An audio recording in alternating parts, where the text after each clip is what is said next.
Hello, and welcome to the Amongst Romans podcast, your window to everything Italy from an outsider's perspective. Join us each week as we navigate the Italian way of life and all the adventures that come along with it.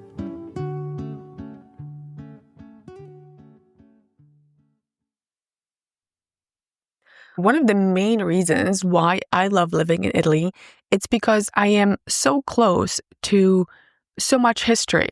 There are so many amazing ruins, sites from centuries, millennia ago that are within maybe an hour and a half drive from where I am, which really makes it, a fantastic place for someone like me who loves history, an incredible place to live. So we do live in the Campania region, and this region is well known for the ruins of Pompeii. And while most people come here for that particular site, there are so many other sites that I think are really worth adding to your itinerary if you already are coming to this area, and also if you like to explore ancient ruins and, see what life was like in the past. So you might wonder, why is Campania so different from other regions? Why are there so many different sites in Campania that, are worth checking out? I think a lot of it has to do with history. This part of what is now Italy predates the Romans. There were other cultures that lived here.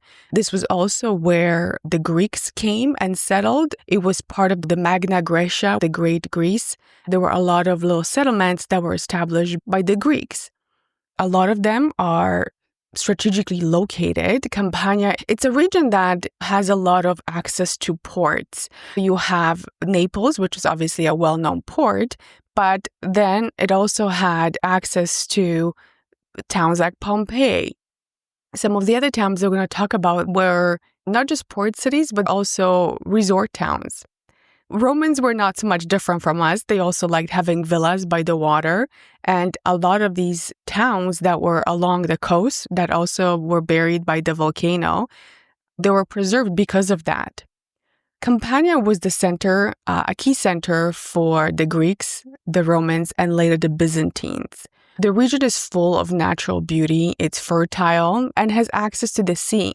It was a very sought-after destination for settlers and important for trade routes between Rome and the south of Italy and going off to other islands and Africa. This was a very important part for all of these parties. There are Roman ruins everywhere, but it's not just about the Roman ruins. In Campania, you have Greek ruins, and you have some other settlements that were taken over by the Romans or built upon them. It's a very history-rich region and has so much to offer, I think, because of that. You might wonder, why is it worth visiting these places? Like I said, a lot of these towns, and again, Romans had settlements all over Italy, but what makes this particularly interesting is that when the volcano erupted in 79 AD, it covered a lot of the towns. So Pompeii, Herculaneum, they were all covered by the ash and the pumice that came out of the volcano. So that helped preserve them. And the reason we have such magnificent places today is because they were untouched for centuries. If Pompeii wasn't destroyed by the volcano, would it look the same way it does today? Probably not. It probably would have been expanded. And when the political climate changed, maybe it would have been built upon. So it would have been a very different city than it is today. The local city, which is the modern day Pompeii, is slightly different. It is different from the ruins, but it still gives you the idea of how a city could have developed. Because of this volcanic eruption, we are very lucky that there are so many places for us to explore. And a lot of them are closely located because just like we have today, Romans had big cities, like Pompeii would have been a bigger city.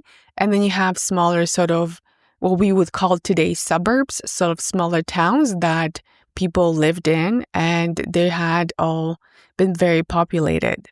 Anyway, like I said, Campania has so many different sites for you to visit. So I thought today I can just go over some of the main ones that are really worth visiting and why I think you should go. The first one is obviously the biggest one, Pompeii Archaeological Park. We have talked about this in a separate episode, so if you're really interested in learning more about Pompeii, I suggest you go and listen to that episode. I'm not going to get too much into the detail here, just that, Pompeii is a fascinating place to explore. There is really so much to uncover. It's incredible when you go to Pompeii today. It's not that much different than a city would be today.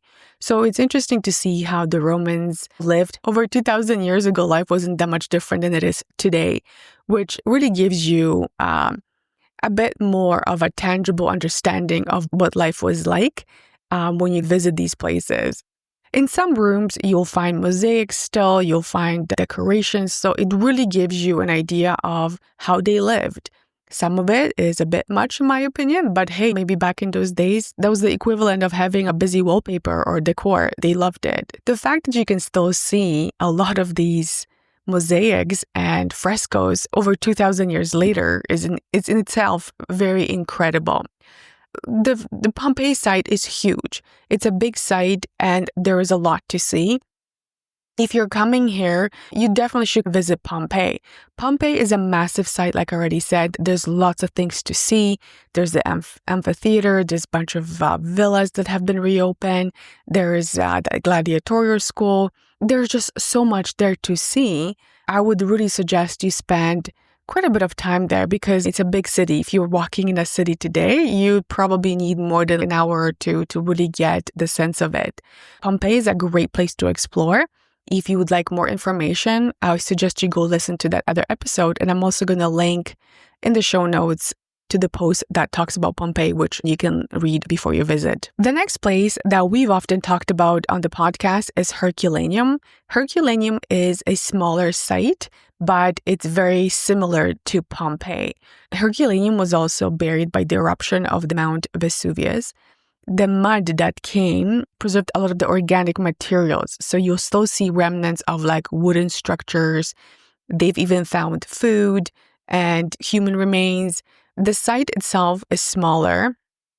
It's a bit more, I don't know if intimate's the right word, but it's a bit easier to explore. Pompeii is huge. Herculaneum is smaller, but also allows you to get up close to a lot of the different villas or the courtyards. You can actually walk around. In Pompeii, they have blocked off a lot of these places. And again, it makes sense because you have so many people coming in there that they would probably destroy it just from the foot traffic alone. So again, there are some villas. There is a beautiful, what used to be a villa with a seaside view, and they had like a nice little patio with the garden. You can really see what it looks like versus what it must have looked like in the past. What really freaks me out about Herculaneum is that the modern city is on top of the archaeological site. If you are in the archaeological site, you can look up and see modern buildings. I don't know if I could live there knowing that looking out my window, I can see, what happened with the volcano that is in the background, which you can also see. I personally wouldn't want to live there, but to each their own. The difference with Herculaneum is that only about 1/3 of the city has been uncovered. The rest of it is under the modern city, which makes it really difficult to excavate. Potentially, there could be other finds that, if they were able to get in there and explore, would give us a lot more insights into the past. Unfortunately, they can't really explore because there are houses right on top, which again is fascinating to see if you go there. Herculaneum is about 15-minute drive from Pompeii. I think it's really worth visiting. It's a smaller site, so I don't think you'll need as long there. Couple hours should be plenty to explore versus Pompeii. I would probably say you need at least half a day. I will also leave in the show notes a link to a post about Herculaneum. Now, let's move along to another part of Campania, close to us, which is Paestum. Now, Paestum is further down south from Naples and Pompeii. Paestum was originally a Greek colony, and it was a very important city. Location-wise, it was well-connected. And when it became a Roman town, it became also higher in importance. Now, in Paestum, you'll find really well-preserved Greek temples. It's very interesting to go there because they're very well preserved. you can really see the difference and how magnificent it must have looked. Paestum was an important colony. The Romans didn't destroy the temples, they built around them. So you'll see the temples, and there's also the part where they built their houses. They sort of combined the two areas together. When you go, you can see 3 temples. One of them you can actually walk inside, and the other you can walk in and out, but they're very cool and it's very incredible to see. Now, Paestum is not as busy. I've been there a few times now. When you think of Pompeii, there's streets, there's buildings. In Paestum, it's more like a field. The temples are in a field, and there's the remnants, so it's a bit more separated from the rest. You don't have as high of walls as you do in Pompeii or even a Herculaneum. So the walls are shorter, almost barely there, and it's quite incredible to see. The site is beautiful. It's actually one of my favorite archaeological sites in Campania. I really enjoyed it. When you go, you should probably spend about 2 to 3 hours to look around. There's also a museum across the street that you can go, and it's included in your ticket. The Paestum Museum, which houses several important artifacts that were found during the excavation. There's a famous Greek fresco of the Tomb of the Diver, so you can also go check that out. The Paestum site is incredible because the temples are so well preserved, you really think you are in Greece. I really recommend you go to Paestum if you're coming to Campania. It's really worth exploring. I also have a post about this, so I will also leave that in the show notes so you can go and check that out. The next one I'm going to talk about is Cumae. Cumae, I think I'm pronouncing it right, is a bit of a different temple. The site is known as the temple to the prophetess Sibyl. She was from Greek mythology, so this is again going back to the Greek colonies. It's a very different looking place than you would imagine. There is no temples the way you think of them, in like the sense of columns and steps and all that. This one is more of like a cave. You go into this cave, it's like a tomb carved into the cave and the rock, and it's really quite incredible. So there's the cave, you have to go inside. It's very interesting looking. It's not what you would expect to see from a Greek historical site. It reminded me of when we were in Syracuse, there is the archaeological park, and they do have these caves there. Very similar, but it also reminded me of a temple that I went to in Greece when I was in Mycenae, the Treasury of Atreus, I think it's called. It's very similar, so it's very linear, like there's like a hallway and then it's like the cave. It's really incredible. It's kind of hard to describe, but it's really incredible looking when you go in there. And again, this was a spiritual site. This was supposedly where she was sitting there and giving people oracles. So again, very sort of mythical background, very sort of mysterious kind of thing. And apparently Virgil, the Roman poet, when he wrote Aeneid, he included this part as the gates of hell. Very typical mythical origin and mythical inclination there. So if you are into that, I think you should go to Cumae and check out Sibyl's cave and the temple. Now, there's also other parts around it that you can check out when you're there. It's a bit of a green area, and there's some other Roman ruins there. It's really interesting to explore. Now, the next one is a bit of a different take again. So Baia Archaeological Park is slightly different than the other ones.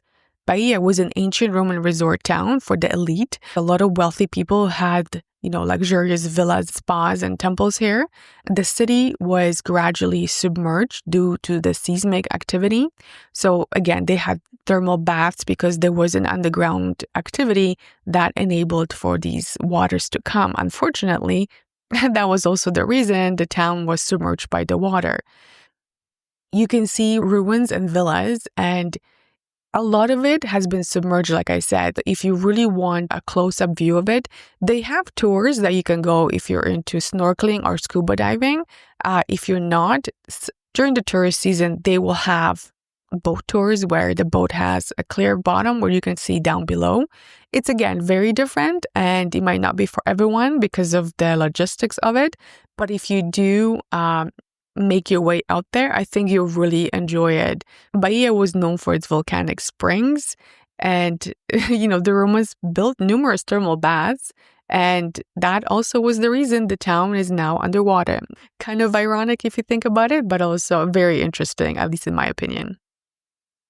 Now, the next site is Oplontis. Oplontis is actually very close to Pompeii. It's about a 10-minute drive. This was home to a lavish Roman villa, probably owned by a member of the imperial family. Here, you can take a glimpse into the luxury of Roman aristocracy. One of the most famous villas is the Villa of the Papyri. Well, I'm not sure if I'm pronouncing that right. And this villa contains frescoes of mythological scenes, and it's very well-preserved room. And again, you can check out a lot of the really incredible artwork that's left over.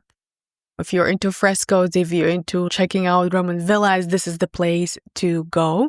It's not a very big site, just maybe one or two villas. The frescoes are very well preserved and quite fascinating. Some of the frescoes are believed to depict scenes from the myth of Dionysus, which again kind of speaks to the Roman fascination with Greek mythology. If you have the time and you are already coming to Pompeii, Oplontis is about a 10-minute drive, which is, again, very close to see. The next one I'm going to talk about is Stabia. Stabia was a wealthy resort town known for its sprawling villas. The most famous ones are Villa Ariana and Villa San Marco. It was also, like Pompeii and Herculaneum, buried by the eruption of Mount Vesuvius. And, comparing to the other two, this one is a lot less visited. So again, you don't have as big of a site. It's a smaller site, and they have a couple of villas where you can check out impressive frescoes and the views of Naples. Villa San Marco also includes a large atrium and pools. So it kind of gives you an idea of really like what luxury looked like in those days.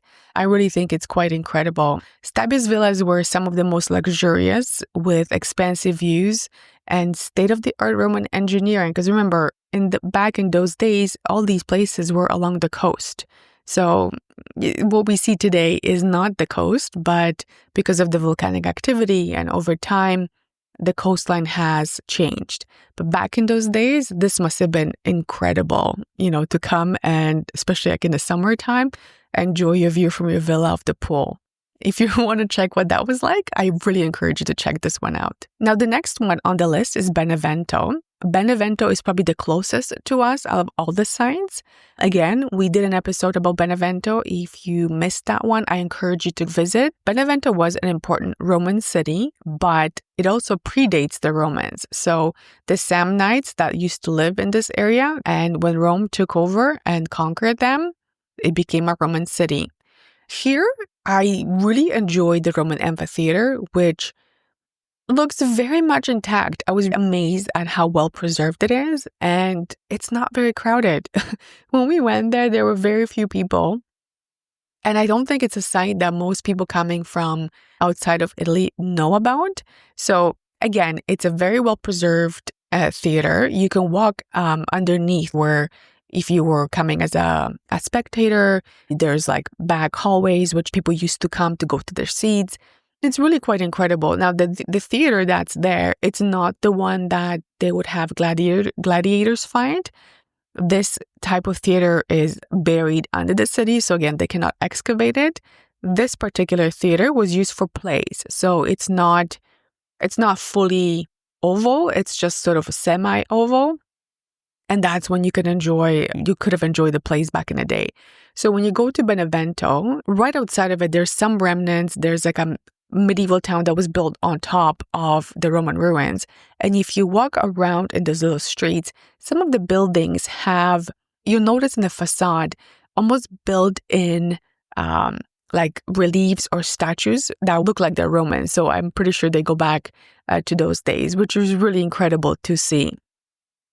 In Benevento, you can check out a small obelisk. That's, again, Egyptian obelisk that was brought by the Romans. And there's also Ark of Trajan, which is very well preserved and looks incredible. if you're coming to Benevento, I would recommend spending at least half a day because you can walk around. There's bars, restaurants. It has a really nice Corso, which is the main street. It's a really great place to hang out. So if you're doing maybe like a day trip from Naples, or if you want to come to Benevento and stay overnight, that's also a great area. We have an episode about Benevento that I'm going to link to in the show notes. So the last place I'm going to mention on this list is Capua. Capua is another city that was one of the wealthiest and largest in the Roman Empire. It was famous for the gladiator school. If you are familiar with the Spartacus story, this is where Spartacus was trained. It played a significant role in the Roman slave revolt. If you're into that history and you are familiar with Spartacus and his story, Capua is the place to go. In Capua, there is the amphitheater, which is the second largest Roman amphitheater after the Colosseum. And here you can really see what life was like for the ancient gladiators. And I really don't think it's as popular as other places in the area, which is unfortunate because it's quite incredible. There's a museum that has finds from the site and the region. And Capua, back in those days, was known as the city of gladiators. That should really give you an idea of how important it was in Roman days and how much influence it had, because a lot of the gladiators that fought in Rome and other places would come to Capua and train. So it had really huge importance. If you go there today, you will see these monuments, leftover columns with reliefs, and you can see it was very lavishly decorated. Capua is quite fascinating, and I would encourage you to go, maybe spend a couple hours there, or if you want to make a day of it, a day trip from Naples, or even stay overnight. Now, I'm sure there's other Roman sites in Campania. There are some that are tiny, some that are not as easily accessible. So I didn't want to include those because those are more, if you're spending more time here, it's probably worth exploring. There are other towns, other Roman places that are close to us, but they're not in Campania. They are in, let's say, Molise, which is the region next to us. There's other ones that are in Lazio. Like I said, there's Roman ruins everywhere. That's the beauty about living in Italy. You can pretty much throw the proverbial rock and hit one within that distance. So, I love living here. I love the fact that you can go and explore these places. And when you come to Italy and you are coming to Campania, I really think you can see so many different sites, not just Pompeii. Like I said, Pompeii is important. It's a great place to explore, but it's not the only one. It's not the only place in Campania where you can learn about the history of the Romans, how they lived, but also the tribes, the cultures that came before them. Even in Naples, I didn't touch on Naples too much because Naples in itself is a bit of a separate category. In Naples, there's underground tunnels, which were built by the Greeks. There is other underground tunnels that were built by the Romans. There is an amphitheater that's underneath Naples as well. And you can go on a tour and you stop by there. But again, these are not as easily accessible. You have to go on a tour. Is it worth going? Absolutely. We've gone on the tour underground Naples when we went to the cisterns. They were built by the Greeks. Then they were improved by the Romans. And, you're walking in a place that's like about 3,000 years old. It's really incredible. There's also a Roman market from about 3rd century BC that's under a church in Naples. And these are all very fascinating places. I'll also include in the show notes the link to the tour that we did underneath Naples, because I think it's also worth adding to the list. So there you go. You have 10 different places to explore Roman and other ancient ruins and archaeological sites in Campania. Next time you're coming to Italy and you're coming to Pompeii in particular, try to maybe add a few days in Campania. It's a really great region to explore. You can go for a road trip. There's also tours that take you between the different places. You, I think, will find a lot more to explore that most people don't go to. And I think you'll enjoy the experience a lot more. I really cannot recommend it enough. I love visiting these places. And if you you want to come and spend a few days here and explore these sites, you can get what it's called the Campania Arte card, which is sort of like a pass. So you can get it for, let's say, 3 days, 7 days, or for the whole year. And it gives you access to most places for free. And in some sites, you get a discount. Another way to save on seeing some of these sites is if you come on the first Sunday of each month. Entry is free. If you're coming to the area and want to spend a few days, you can only go to 1 or 2 places on the free Sunday, unless you're planning on spending the whole month and going on a second Sunday. But I would look at which ones cost the most. So the ones that are the most expensive, or the ones you really want to see and spend the most time in, go on the first Sunday. The other ones that you might want to visit that might not cost as much, might be worth just stopping by. Or if you get the Arte card, you might be able to make a few days out of it at a discounted price, which always helps. And again, enjoy the area. There's so much to offer here. I think you won't be disappointed. I think you'll really enjoy going in the footsteps of Romans and Greeks and Byzantines and everybody else that was here. I think that will give you a bit of a different look at Italy, especially this part in Campania. And yeah, I really think you'll enjoy this part of Italy. It's part of Italy that we live in, and we've explored quite a bit. We are very familiar with the area, and I think you'll love it. So next time you come to Italy, come to Campania, add these sites to your list and enjoy all the history has to offer.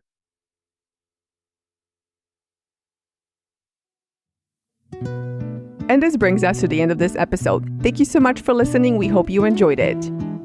Don't forget to like, subscribe, and review on whatever you're listening right now.